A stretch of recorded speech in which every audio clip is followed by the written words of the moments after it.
What's going on, guys? I'm And Dylan. I'm We're the Travis. 406 Boys, and this is the very first episode of 406 Tonight, where 406 tonight, where tonight. we interview actors, directors, friends, YouTubers, whoever else we want to interview. And for the very first episode, we have our dear friend, director, actor. He does pretty much everything. If you want to introduce yourself, go ahead and give yourself an introduction. Hello, everybody. Thank you so much, Dylan and Travis, for having me Mm-hmm. on. My name's Eric VIERTHALER. I'm a director, actor, editor too, producer. I mean, I'm a lot of things. But hey, I guess that's how the independent film works. I guess that when you're in that realm of filmmaking, I guess that you do more than one thing. But that's just how it. Yeah, that's just how the cookie crumbles. Yeah, so now I know like you act and stuff like that, but who or what inspired you to become a director? Oh man, I've loved movies as long as I can remember, but the movie that made me want to become a director, I saw Jaws for the first Hmm. time when I was in like the fourth grade. Okay. I remember before I saw Jaws, I was too intimidated to watch the movie. It's because of like just the cover alone, seeing that Yeah. shark go up and that girl's at the very top. Like just knowing that that girl like was destined for doom, and knowing that girl on the front cover didn't Hmm. even know it, that sent shivers down my spine. But then eventually I rationalized it by saying, if I can watch Godzilla, I can watch Jaws. And the And director of essentially, that movie, what a director to be inspired by, you know? Mm-hmm. yeah, directors to be inspired by. Yeah, definitely Spielberg, as I mentioned, like for Jaws. But yeah, I'm also a pretty big fan of John Carpenter. So Okay. yeah, so Yeah. I think that John Carpenter's somebody to be inspired by as well. Right. And the first thing is actually kind of a follow up to that one. Is there? Would you say that there is a movie that you remember watching one day that was the no turning back point where you were like, you know what? I'm picking up my camera and I'm making something.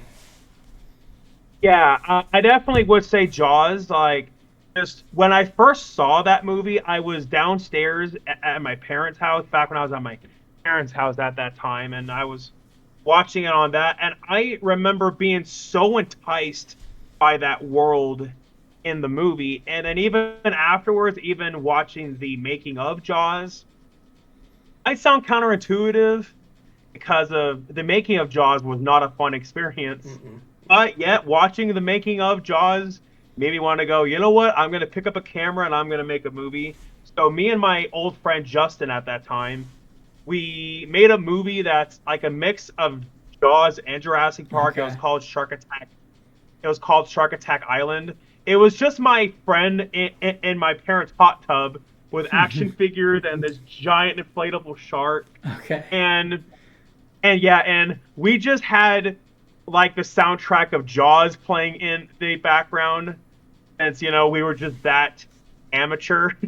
So yeah, that was the first movie I ever made. But sadly, that movie is lost, Okay. and so it was filmed on a very old camera, and the tape, since then is lost. And it's a shame that that's lost, but I definitely would be all for like going back and doing a remake of that. If Yeah. I were to do a remake of it, simply by the title alone, I can see it being like a one of like those cheesy sci-fi movies. Yeah. Ah, yeah. It's funny that you mentioned that because it that definitely takes me back because I actually remember getting a group of friends together and we tried to do literally a shot for shot remake of Harry Potter. Hmm. And we got like five people who were like playing more than one role, and we just Yeah. put a camera in the middle of the room and just started reciting all the lines and recreating them as best as we could. Hmm. Right. Now I So, know. Oh, go ahead. sorry. Yeah, sorry. I totally didn't mean to cut you off there, but I was just gonna ask. So, Travis, so did you play Harry Potter or who did you Yes. play? Yeah, I played mostly as Harry Potter, and I had a um, everyone else just basically divided on the other roles on there because we were supposed to have like our entire class of like 20 some kids to come by and play them, but a bunch of them didn't show up, so we just did the best that we could. And I would say it's about 10 maybe 15 minutes long that we never got through it. We just got bored of it at some point. The tape exists somewhere in my house, and I'm hoping to find that again. Okay, well, as soon as you find it, you definitely should put that on the 406 Boys channel because that's Yeah. something that I would love to Yeah, see. I mean, it's a shame that I lost Shark Attack Island, but that sounds like an awesome title for a movie. Shark Attack Now, Island. right? And yeah, and the funny thing is, it was that in the movie with the resources that I had, one of the monsters in the movie like was like the family dog. And so because of that, Classic. there was like a giant dog monster like that would attack the main characters. I mean, it sounds silly now, but yeah. yeah, but that's why that I say if I were to do a remake of it, I think doing like the whole B movie route like would be the best route. Agreed. Now, I know within the last couple years, you lost your grandfather.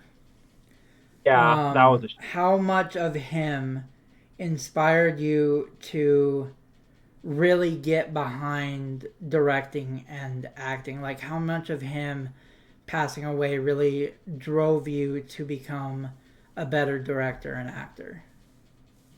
well, my well, my grandpa, the thing him and I had in common, we definitely do have we definitely do have like that comedy side to us. Like Mm-hmm. both him and I definitely do have that sense of humor to us. I mean, growing up, I definitely was the one like who would make the entire class laugh. Yeah.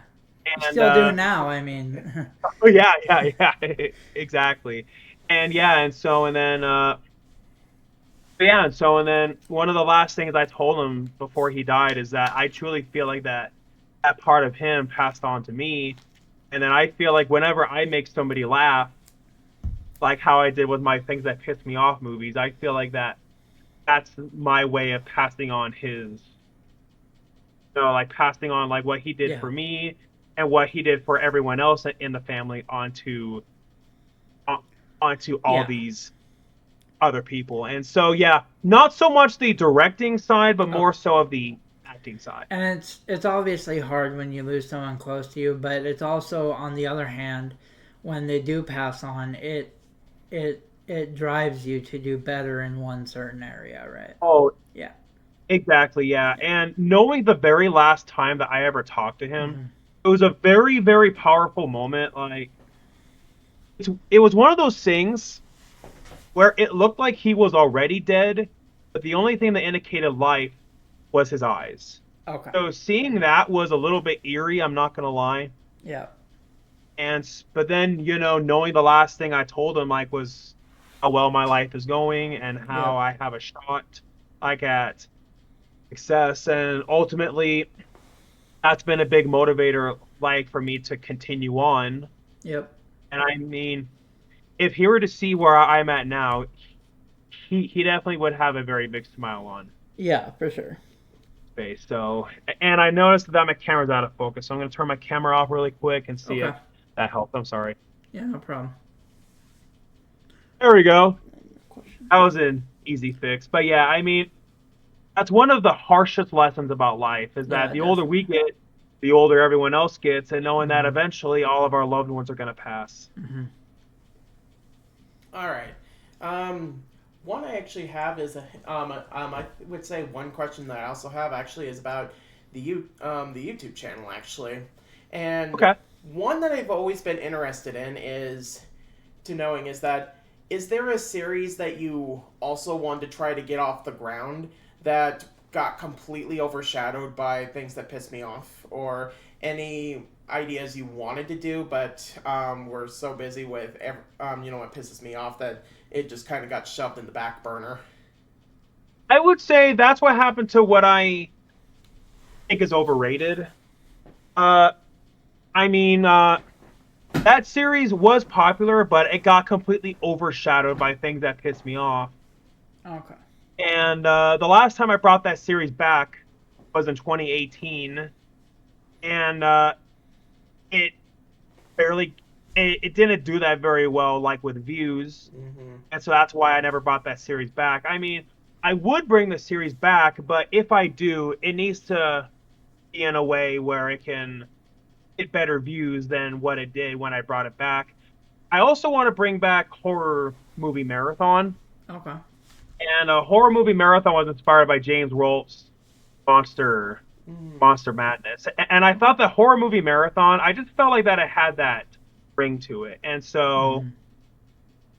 and so yeah, I definitely would love to bring back horror movie marathon, but I just have to think of like a certain theme. Like I know Mecha G Zero before he died, he was saying that he wanted to do like a Z horror movie Yeah, marathon on I his channel. remember So I that. thought, hey, what I could do, in memory of Mecha G Zero, I could bring back horror movie marathon, but I could have it be nothing but like the bottom of the barrel, absolute worst horror movies ever made. Oh, I've seen Like some, James Rolfe did with the Camp Cult series that he did for yeah, Monster Madness. Yeah, yeah. yeah. Some of them would be hard to sit through. Like I finally sat through Birdemic a while ago. Oh my god, that the only reason why I watched Birdemic twice was because of like that riff tracks. I was like, okay, riff tracks will be the only way how I can sit through that movie again. Man, just it's like I got the fish, I got the seaweed. Long pause. Good. Just leaving just that dead space in there just sometimes just kills the Yeah. pace. Oh gosh, that movie. And like, look, I get it. It's a low budget movie. I get it, but the same bird sound effect and done over and over and over again. Oh, And the fact that it pierced my ears into my soul.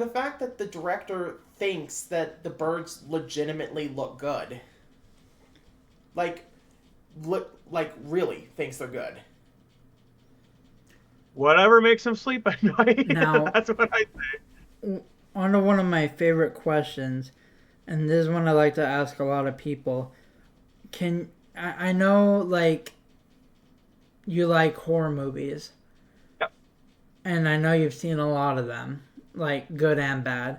But specifically, can you name your top five favorite horror movies? I don't know if I can put it in particular order. The original Halloween definitely is one of them. Classic. But yeah, I mean it's a classic, and that music, Some of the I mean, best knowing, music you'll see in any horror movie, probably. oh, definitely, yeah, and knowing that it was that simple, but Hmm. it was so effective, and that often, I think that goes with the saying "less is more." Hmm. And even Michael Myers' look, it's simple, but it's so memorable. And Yep. just to think that was done with a William Shatner mask modified it, and Crazy. I can't help but wonder, does William Shatner even know about that? Yeah. But yeah, I also guess it depends on if you want to count Jaws as a horror movie or I'd not. probably say it's horror thriller, probably. Yeah, So yeah, thrillers technically fit in the subgenre of horror. So Mm-hmm. right, yeah, yeah. technically it So is. Jaws. Because Jaws actually invoked real fear into people to the point where my mom had a genuine fear when she saw it, where she wouldn't even get in the bathtub. So Yeah, and like that's the actually, like most she got a fear of water for a while. So yeah, and that's the most sorry, common mom, I thing had that. to say that. Yeah. Oh, it's all right. Yeah, and that's the most common thing like that people Hmm. said back when Jaws came out was that they were too afraid to go swimming like at the beach. Yep. People were too afraid to go into Like their I have bath. a phobia of deep water, so I won't go swimming in the lake or the ocean. I have a phobia of it, so I won't do that. So I can see why, and especially just those two notes. Donna. Yeah, and when like that's probably the most iconic music in movie history. Like when you hear the two notes, da da, when you hear that, you know, like, oh crap, the the shark is coming. Yeah, exactly. And if you hear that song when you're out in the ocean and it's super dark, and then you hear that song, it will send shivers down your spine, and then instantly you will want to get out of the ocean. Mm-hmm. And that goes back to my point about Halloween. It's very simple, but it's so effective. Now, what are your thoughts on a simplistic movie like Psycho? Psycho, yeah, I am definitely a huge fan of that movie Because as that had well. some iconic music as well. You know, like Yeah, it did the just the shots of like them not showing the gore and stuff like that in that movie, but still making it creepy and stuff like that. You know. Yeah, exactly. And And no, knowing we're like not that, talking about the shot-for-shot remake with Vince Vaughn, okay? Let's that be is the most. honest here. And it's hilarious when people said that, and then it's like, no, that's just an example. Like when It's I like, no, when I it's- had Travis tell me there's a shot-for-shot remake with Vince Vaughn, I watched it. And I'm like, it can't be shot-for-shot. no, I watched the original, and I'm like, no, it's the exact liter- same. It's literally a carbon copy. Just copy every single shot, and slightly update the script. But it's Yeah. as if they just took the script and just, okay, let's modify this for modern times. There we Yeah. go. So you said Halloween, Jaws. Yeah, and yeah, Psycho. But yeah, just to add up on the Psycho remake, Yeah. one of the few things that they changed is a scene of Norman Bates playing with his Twinkie. It's like, great. That's exactly what I wanted to see in a Psycho Yeah. remake. Yeah, Now, because, now I know how he moans. Now I know how he groans. yeah, Thank you, movie. I 'cause always then it wanted kinda to know that. Because then it kind of took like sort of that childlike innocence or whatever. Because in the original, he was a creep, but it was a sense of thing of him being curious, because he probably never experienced this stuff because of his overbearing mother. Now that's kind of ruined because of that decision. Yeah, and ultimately, it made Norman Bates into a pervert. Yeah, and if you wanted to do a Psycho remake for a modern audience, adapt the book, because the book is nothing like the original movie. Like basically the name and the basic plot line, but the 1960s versions is way toned down and different. Yeah, like I believe in the iconic shower scene. In the shower scene, she gets her head full on decapitated, so it's way more brutal in the book. So yeah, So Halloween, Jaws, and Psycho. and yeah, I also really like the Texas Chainsaw Massacre. Yeah, I mean, you're talking about the one in 70. What was it, 73, 70 74, 76, I somewhere. believe. 76?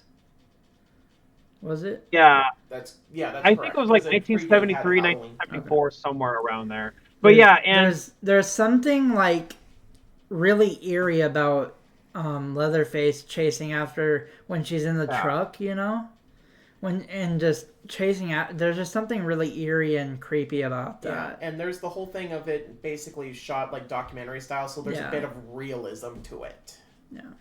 and there actually was a showing of it at one of my theaters like 2 years ago. I saw it on the big screen. It was my first time seeing it on the big screen. I would love That to see movie's it on the big screen. Oh, it was amazing seeing it on the big screen. Like that's the definitive way. But the point is that movie's 50 years old and it still gave me chills. Like it still is an intense movie. And knowing that the movie's that old, but it still holds up, that's impressive. And I did see the remake. I don't mind the remake. It's one of the better horror movie remakes out there. It's still not as good as the original, but compared to other horror movie remakes, it definitely was one of the better ones. It's hard to find movies out there like sequels and stuff that can like really put up with the original, but like I know a movie that was just greenlit was Dead Silence 2. Oh, And what's bad about that is that the first one to me was so terrifying because that's what gave me the phobia of dolls, right? But here's the Yeah. thing is the second one, I feel like they're going to take away that terrifying nature of the first one and make it just plain bad, you know? Yeah. But there's some movies with good sequels like The Conjuring and The Conjuring 2 where I think both movies were as equally as good. And I would Right, say yeah. that... And there's some movies where the remake is better than the original, right? Right. I mean, there's few, but there's some movies out there like it. There's some movies where the sequel is better than the original, right? Yep. I mean, you could argue that Terminator 2 is better than the original, so... Yep, and there's even some people like who say that Bride of Frankenstein like is better than the original Frankenstein. And yeah, speaking of Frankenstein, the one with Boris Karloff, that one also like has to be one of like my favorite horror movies too. And I mean, yeah, compared to today's standards, it may not be scary by today's standards, but it definitely still is a very, very fascinating movie. The censors really had a heyday with that one. They did. And what would your last horror movie be? Halloween, Jaws. I think he listed 5. Did he? Oh yeah, Psycho. So yeah, I think that is 5. Yeah, I thought so. Okay, your next question. Okay, so there's one that for sure that I've been interested in is what would you say was your main inspiration for wanting to do like Dumb of the Dead? What was your main inspiration for that story? So the story about that goes is that I was doing a charity my senior year of high school called Zombies of Montana. And honestly, Zombies of Montana was one of the best things that happened to me my senior year of high school. Okay. You know, and so we would put on zombie themed events, and all these events like would be like for charity. Like we had a zombie carnival, we had a zombie prom, and so on and so forth. We would have zombie car washes, and at these events, we actually would bring horror movie celebrities. Like we brought Alex Vincent from Child's Play, we brought Jonathan Tierson from Sleepaway Camp, we brought Robert Jane from Tremors, we brought Timothy Quill from Army of Darkness, but sadly Timothy Quill passed away in 2020, I believe. So. But yeah, so anyways, the then president of Zombies of Montana approached me and she was like, "Hey, Eric, Timothy Quill said that he's wanting somebody to write a script for a zombie movie, and I was wondering if you would want to do it." I was like, "Yeah, totally," because I wasn't gonna say no to that opportunity because knowing who Tim Quill had connections to, knowing that he had connections to Sam Raimi and Bruce Campbell. I mean, it really sucks like that Tim passed away. But, you know, it is what it is. But anyways, I was like, okay, great. I have a foundation, but I was trying to come up like a story and a concept. I felt like, okay, there have been so many zombie movies. I want to do something different. One day, I just wanted to watch Beavis and Butthead because I was in that mood. You know, I was just in that, mindset to watch Beavis and Butthead. And I was laughing my ass off like I usually do because I think that show is hilarious. And a show is a lot smarter than people give it credit for. But anyways, watching that, I was like, hey, bingo, that's my concept. 2 Beavis and Butthead like characters of fighting against zombies. Yep. Now, let's get into a little bit about things that piss me off. Your iconic series on your channel that has blossomed into now 3 movies, soon to be 4. Who knows, possibly 5 in the future. I know you've talked about taking a break after the fourth movie, which well deserved. You plan on making other movies as well. But my question is now for making episodes for things that pissed me off back in the day, in the early days of things that pissed me off. What was your process like when you were going through like, okay, I'm going to do this episode and this is what's going to happen in this episode? What was your thought process like when you were Well, thinking of ideas? yeah, so I wanted to make it like a comedy sketch series, Mm-hmm.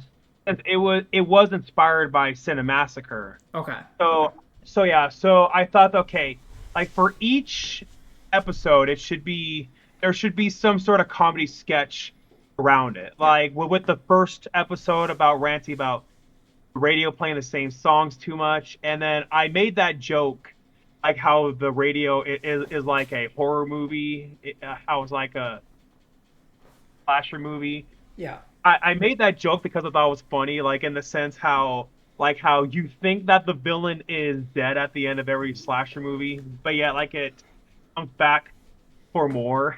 Yeah, and I know some of your episodes got decent coverage, right?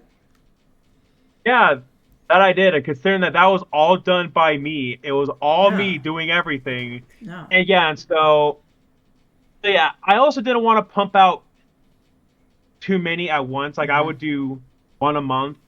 But then as the series went on, I like around June of 2010, I pumped out more than I usually did is because I had a lot more spare time. As the series went on, I was running out of ideas. But I mean, that's the thing. When you have a series going on as long as that, it's inevitable you are Yep. going to run out of ideas. Yeah, definitely. Travis? One thing along with that because I remember watching your video on basically the history of what happened to Dumb of the Dead. Yeah. That made me think is that were there any concepts for movies that you wanted to do but for one reason or another they just didn't happen past the conception stage, like here's an idea for a movie and I don't know how to make that one work. Yeah, well, another idea that I had with my friend Sebastian way back in high school. Funny now because I feel like we kind of predicted like the current stage of horror movies. We Sebastian thought of the idea of making a horror version out of Willy Wonka. Like basically like how this evil Willy Wonka like would make candy, but he would make candy like out of human body parts. Like Oh, okay. say, for like a lollipop, it would be like finger bones, and then it would be like flesh at like the top. Oh gosh. And especially since now there's a popular fan theory about Willy Wonka is actually a child killer. Yeah, and so that's a demented idea, but it sounds like an awesome, like I think you can get an awesome like Sam Raimi-esque movie from that idea. oh, Yeah. definitely, yeah, definitely, And and yeah, and for whatever reason that movie didn't work out. I don't remember why, but yeah. anyways, it's ironic because I feel like that we predicted what would happen with Winnie the Pooh and Peter Pan. I mean, Willy Wonka is not in the public domain, but I can guarantee you, if it was, there definitely would be a horror movie Oh yeah. made of it. Mm-hmm. Now, for everybody that watches your channel, for a while now, they all should know by now you have a dog named Simba. Obviously, he's the mascot of your channel. Okay. Yeah. We all know that. Everybody loves Simba. He shows up in your live streams sometimes Yeah. and stuff like that. Speaking What of Sim, can you tell us? Oh, here he comes. We get to see Simba on this interview. Human, all right, I will be right back. All right, sounds good. human. Looks like we get to see Simba on this interview. Goodbye. Come on. There's a special 406 tonight treat. We get to see Simba on the interview. I like Simba. Fine. Mike, there you are. Let's see the Oh, man of the hour. There's the man of the hour. There he is. Oh, yeah. he's such a There he squishy is. face, squishy face. I believe you're still my profile picture. We need a new one though next time we come to Still. Billings. Or when you come here, actually, we'll get a new profile picture.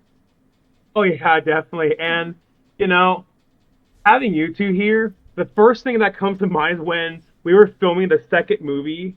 Travis was lying there on the ground. This was not anticipated. Simba that came and licked him on the face, And that and scream was Travis' real. scream, So it was a real scream. this is a perfect time to ask this question. You have a dog named Simba. What can you tell us is your favorite memory with your dog Simba that you can remember? Oh man. I know you probably have a lot, but if you can pick one, what's your favorite memory with Simba? If you can pick one. It's a tie between two. Okay. I don't know if you saw this on Facebook. And so Simba and I always do a duo Halloween costume. Yeah, I love those. Yeah, I love looking at those. I In think I know what 2020, I thought it would have been really funny as if Simba and I reversed roles. Oh I gosh. remember that. Yeah. And and then when I got a picture of it making it look like Simba was giving me a bath. That's funny. And yeah, it has to be either that or one time when I took him to the dog park and I actually got this on video and I put it on YouTube, I put it on my Facebook page. It's when I told Simba we're going to the dog park and Simba was freaking out in excitement. Yep. Oh, Yeah. it was so it That's was awesome. so adorable. And another really good memory that I have with Simba, the first time I interviewed Sarah Karloff, Yep. I was not anticipating this, but Simba decided he was going to come up behind me, and and yeah, I actually put that part of the interview on my Facebook and on my YouTube channel. Okay.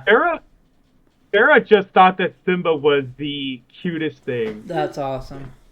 One thing I definitely remember is when I was filming my part for the first You Know It Pisses Me Off movie, and we're getting ready to drop Simba off to I think it was your parents' house, if I remember Yeah, correctly. probably yeah. But I remember we stopped by a gas station, and while you went in there, Simba was just standing there at the driver's seat waiting for you to come by. Then he turned over, saw me looking at him. Then he gave me that look, and I was just like, no, no. And then he just kind of ran up, and he just climbed on me, and I was like, no, get off of me. Well, that definitely sounds like Simba's Yep. personality. But yeah, Um, that's personality. And speaking of the first movie, this is one that I've always, because I know that there was some stuff that was cut from the second movie. I don't know if it was true for the first movie, but were there any ideas for at least the first movie that you really wanted to do, but for budget reasons just cut it because I just couldn't do it convincingly? Well, for the first movie, there, from what I remember, the whole thing, like with like that Super Saiyan Eric that was in the second movie, that was supposed to be in the first movie, but I didn't have like the visual effects for like that yellow glow and the Yeah. blast. So that was supposed to be in the first movie, but also was supposed to be in the first movie. Mustache Lady was supposed to appear, but that got scrapped. But I got saved for the sequel, Okay. and I believe like a very early version was I was supposed to unleash like a fire fart onto the CD at like the very end. Yeah. Which we thought that would have been funny, but budget constraints that didn't happen, and so Because I remember that in the second one there were two major changes that happened. One that we kind of scrapped from the beginning is we're like, what if we the idea of making Kenny into a werewolf at some point, yeah, but then we were like, that might be too much. So that one ultimately got cut in the writing process. But I think the ones that we kind of got the axe also was the one where the CD goes back and kills your past self to make that one bit make sense. Whereas like, why are you still here?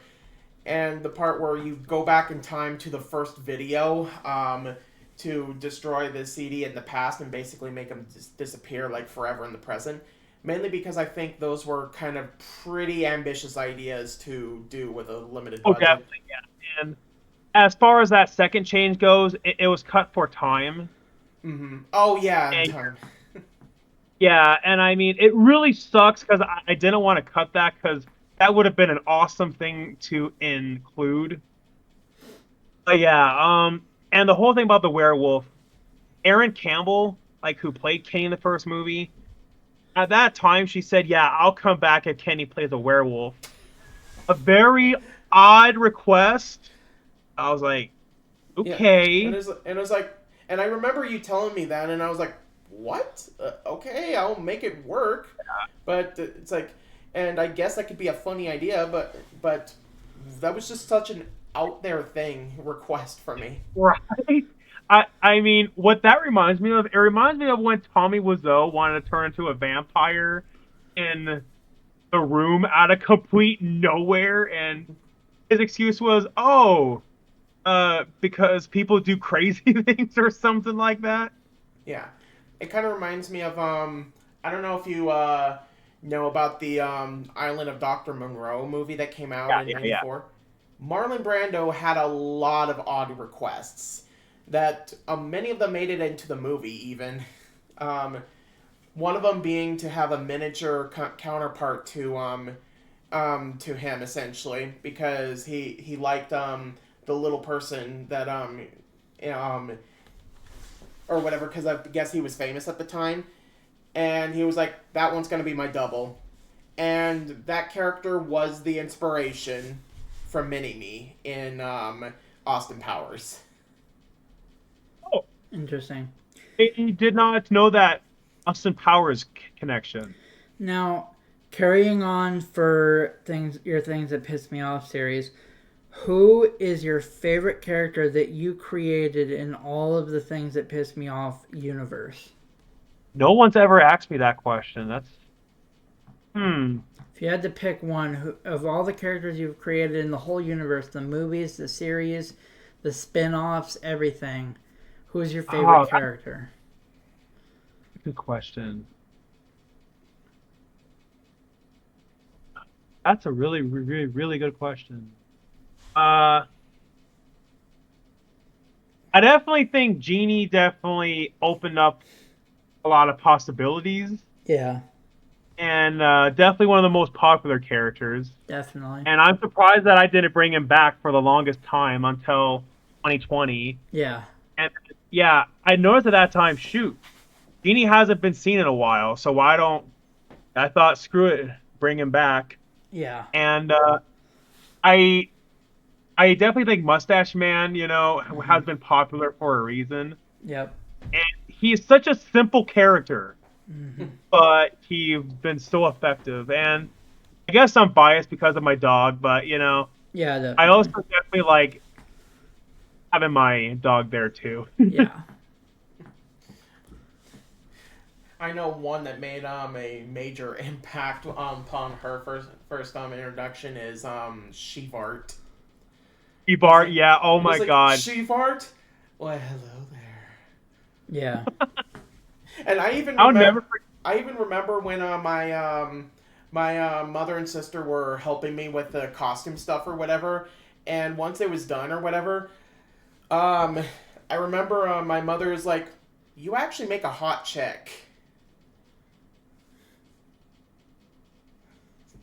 They said that. Yes. That's hilarious. That is, I will never forget the first time that I watched that. I was laughing my ass off. It took everybody by surprise.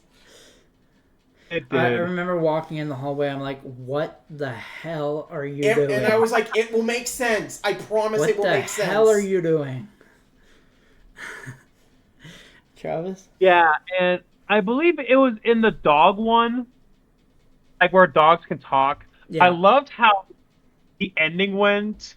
Like there was a mix-up, and then when you yelled no, like you were like shaking Oh yeah. camera. Spoiler Jones. And I basically got it with all the dogs talking and the madness going on. I actually recreated the laughing scene from Evil Dead 2. Yeah. At the point of actually recreating Yeah. shots. That was amazing. Um, and then how you wanted footage of my dog, and then I was like, well, I guess I need to come up with a voice for Simba, and then I was wanting a voice like that would match Simba. I mean, Simba's like the most innocent dog you'll ever meet, Mm-hmm. Yeah, and definitely. then I was like, oh, okay, just come up with whatever voice. Human. Who made? Who made? It's me, Simba. And I liked how it also it kind of almost had like almost an Adam Sandler sort of sound to it. That is the most common thing that everybody says about my voice of Simba. That's not what I intended, but I can see why people would say that. Yeah. Um, and also while we're discussing like all these projects and therefore since realizing that the bigger the projects, the bigger the problems, as James Rolfe has put it, what would you say is the absolute most frustrating experience about making a movie? Like the biggest problem that you would say you've ever faced when making one of these movies? This was a problem with the third movie that actors would say they would commit, but then they bail on me. The most common excuse they would say, "Oh, I'm too busy," and I'm like, I didn't say this to them, but I was like, if you really are that busy, then you shouldn't have committed in. You shouldn't have said you were interested in the first place. So One of my that was the biggest most pet peeves is frustrating part. broken promises. Oh yeah. So. So basically, finding people that will commit to the process that you would say is the Yeah. biggest Oh issue. man, Yep. that irritated me so much. And then I was forced to scramble to find Yep. new people. Like I thought I had somebody for Shevart, but then they bailed, and so because of Oh that, yeah, I forgot to tell you I can't do it. Yep. So I had to put on the outfit, which and I so was on the fine to Travis, do. and then It's like, yeah, ugh. Now, this is a good one. I know you have a great autograph collection because you've shown every autograph pretty much you've gotten since you've gotten them. Can you tell us your top 3 favorite autographs in your collection? well, definitely number one is this. That's a great autograph. Spanks a lot. Yeah, and crazy story how I got the autograph. I know Travis knows, and I'm pretty sure Dylan knows. But Mhm. yeah, I've been a humongous Jim Carrey fan since I was a kid, and I think that that shows in things that piss me off with the physical comedy, Yep. especially in Rise of the JWs when I was doing that with my teeth. The faces. What do you say, Yeah, sir? yeah, and so Jim Carrey announced his retirement in 2022, and I was like, shoot, my time to contact him is running out. Yep. So I met a friend of mine named Vanessa. Vanessa worked on the Jurassic World movies, and Vanessa worked at Museum of the Rockies, and Okay. sometimes they would get famous people coming through Museum of the Rockies. One of them like was Mel Gibson. Okay. The other one just happened to have been Jim Carrey. Oh. Okay. But because of that, Vanessa happens to know Jim Carrey. Oh, And then interesting. Vanessa was like, okay, Eric, well, I can put in a good word for you, like Oh. to Jim Carrey. And Vanessa fought very, very hard Yeah. for me for all that. And that right there, speaks a lot about her as a person. Yeah, definitely. I remember my older brother told me that Jim Carrey was never going to respond back to me. Yeah. Fast forward 4 months later, 4 months after I initially contacted Jim Carrey, Mhm. I was helping out. I have a friend of mine named Taylor, who was in a wheelchair, and she was needing help around her around her home, and so she's in a wheelchair. And I came over, I helped her. When I came back, there was this gigantic envelope in my mailbox. Mm-hmm. I was like, huh, I didn't order anything. Yeah. And I should have recorded this. And I opened up the envelope.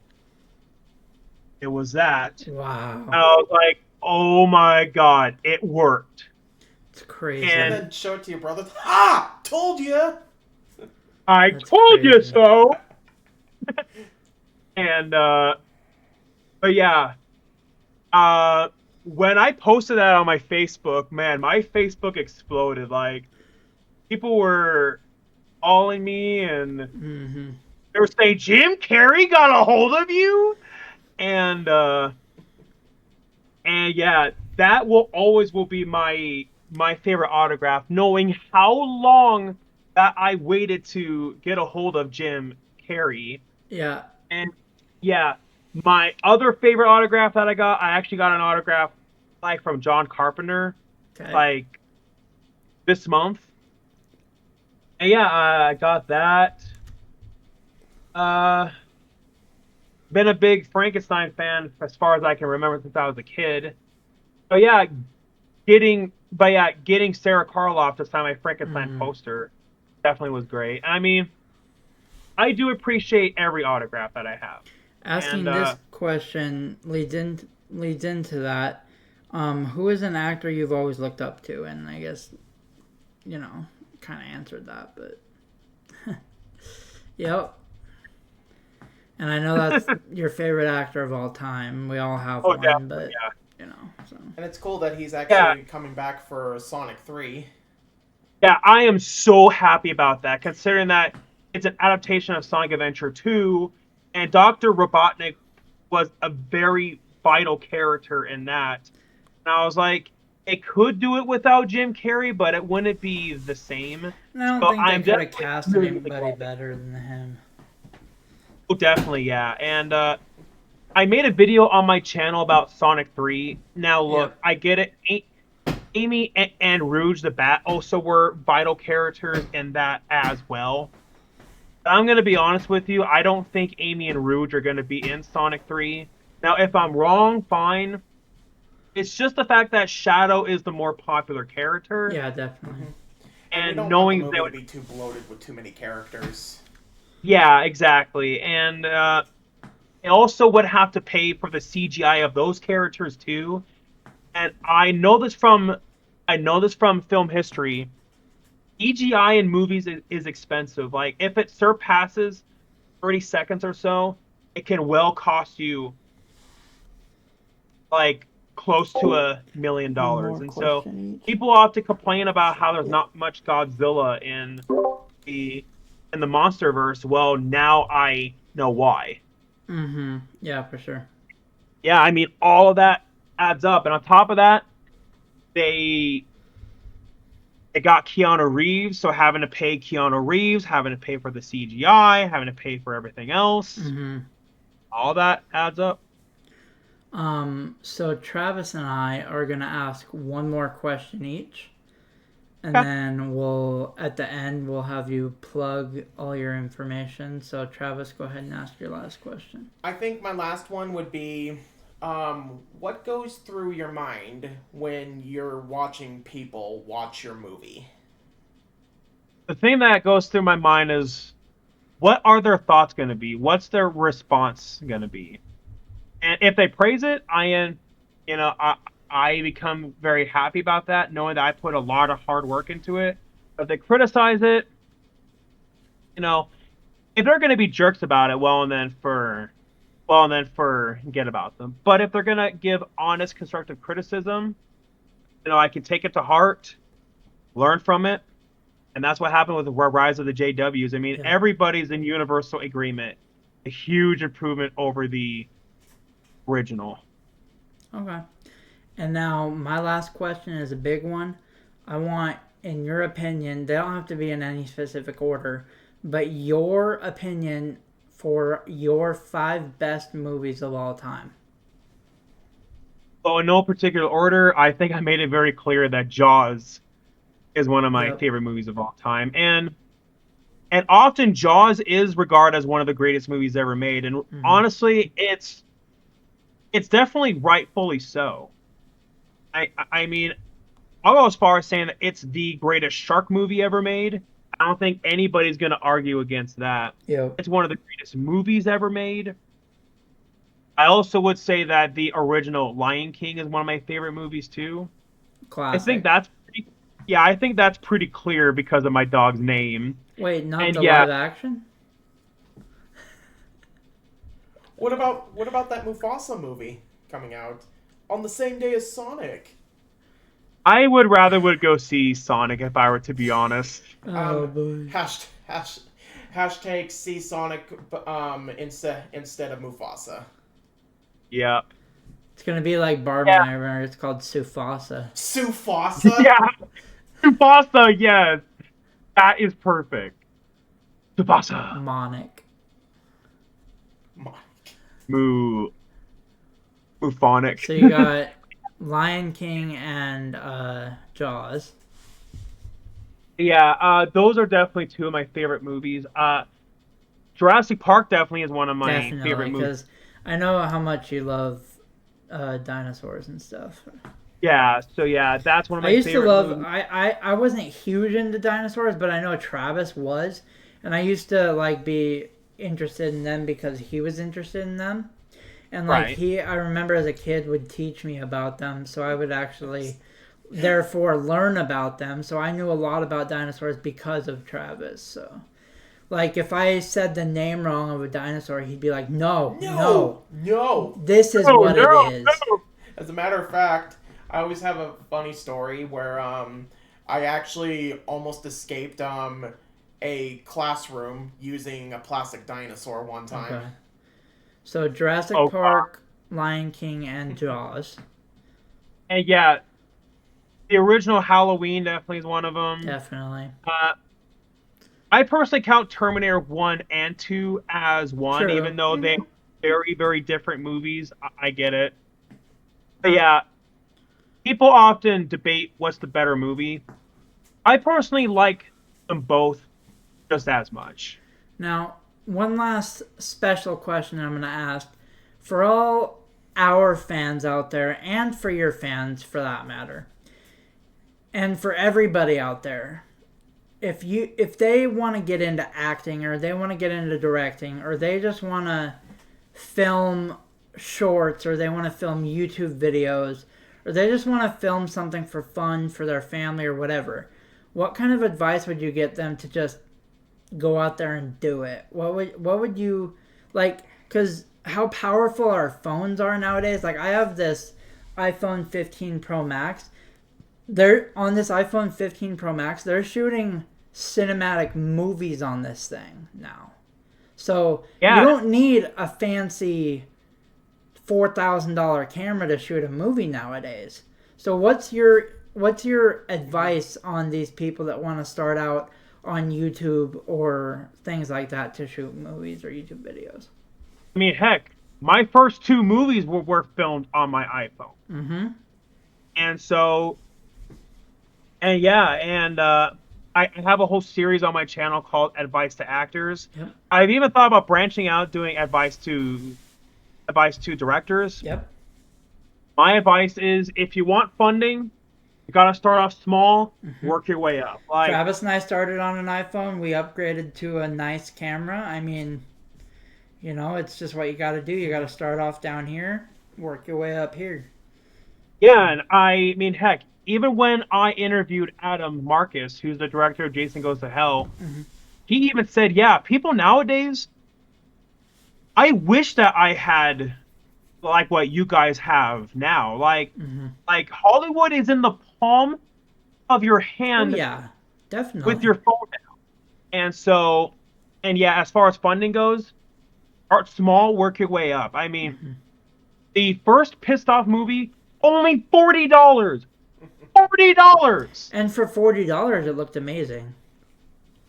Like Thank you. I'd Yeah, say it for worked. $40 it looked pretty good. So Yeah, and the third movie has already surpassed $3,000. the second movie you tripled it, right? Yeah, like I had a budget of So $300, you over and tripled it, you quadrupled it. Yeah. So yep. And so basically, it's like what happened with Winnie the so Pooh. there you go. But I mean, like the yeah, more you keep going, the more you keep putting your work out there, the better your quality of your work will be. So like when Travis and I started our YouTube channel 2 years ago, granted we're slowly building our subscribers, but we started out at 0 subscribers. We're at 138 right now, but we're slowly building. But we're building, right? We've got our yeah. quality of our videos. We've got better intro now. So and we got a more ambitious project coming for our second year like I said, this project we're doing with you and a couple other people, and we're actually filming at a physical location that we had to get permission to film at, could branch us off and blow us up. You know what I mean? So it's all about putting yourself out there and actually taking risks. You got to take risks to get somewhere. So yeah, and about taking risks. I even took some risks making the third Pissed Off movie. I was trying to get a bigger name attached to the movie.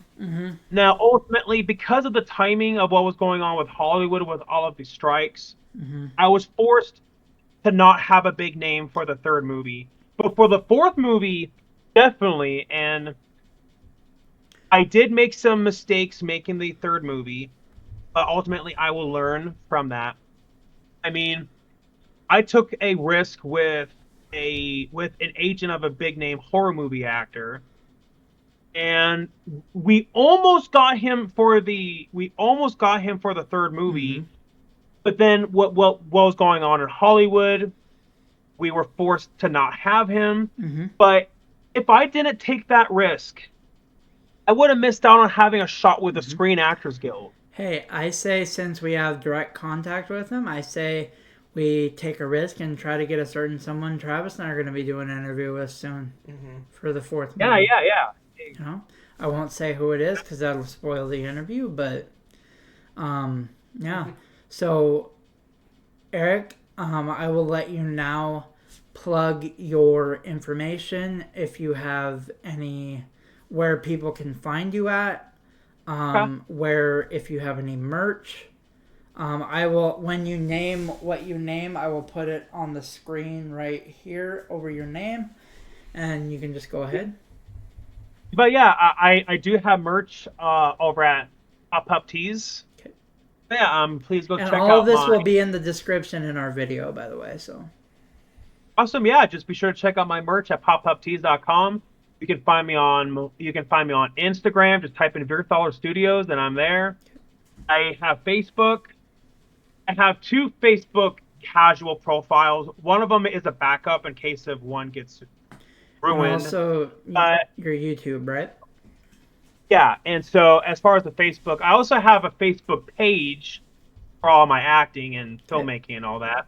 But yeah, and of course, and I have a YouTube channel, VIERTHALER Studios. I was going by Eric VIERTHALER 92 for over 10 years. Yeah. But I thought VIERTHALER Studios, it's a much more marketable name. It's all about rebranding, you know. Travis and I just rebranded with our new logo, you know, our new intro. We're rebranding. We kept our name. We might rebrand with a new name, but we want to get bigger before we do that. So, but find him at VIERTHALER Studios on YouTube. His merch will be linked down below. His socials will be linked down below. Thank you so much, Eric, for doing this interview. It was so fun to have you on. This was the first episode of 406 Tonight. We have another interview lined up already very soon. It's a very, very good interview. I know Eric knows that already. If you guys want to see more videos like this video, hit that subscribe button, smash that like button, turn on notifications so you get notified when we upload new videos. And so you get notified when we upload the next episode of 406 Tonight. I'm Dylan. And I'm Travis. And we're the 406 Boys. See ya.